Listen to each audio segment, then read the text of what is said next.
ஆண்கள் பாவப்பட்டவங்க எப்பவுமே சொல்றதுதான். ஒரு பொம்பளை முதல்ல அழுதுட்டு போலீஸ் ஸ்டேஷன் போனா அவங்களுக்கு தான் அவன் ஆம்பளை எவ்வளவு தூரம் அடி வாங்கினா அப்படின்னு கேட்க மாட்டாங்க, எவ்வளவு தூரம் துன்புறுத்தப்பட்டாங்கன்னு கேட்க மாட்டாங்க.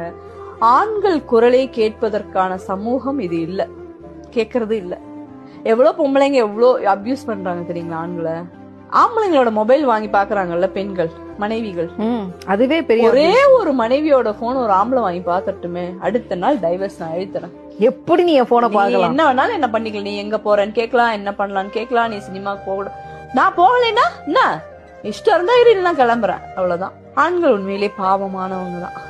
அவங்களுக்கு சட்ட ரீதியாகவும் சமூக ரீதியா, நீங்க உங்க அம்மா வீட்டுக்கு போங்க, என்னம்மா ஆச்சு, ஏன் ரோகிணி என்ன பண்ணிட்டான், அடிச்சிட்டானா அந்த நாய் அப்படின்பாங்க. இதே உங்க வீட்டுக்கார் போட்டோம், அவ சரியில்லையாடா வாடா அப்படின்னு சொல்ல மாட்டாங்க. நீ ஆம்பளை தானே, அவளை போட்டு 2 தட்டி குடும்பம் நடத்த தெரியாது அப்படின்பாங்க. புரியுதா?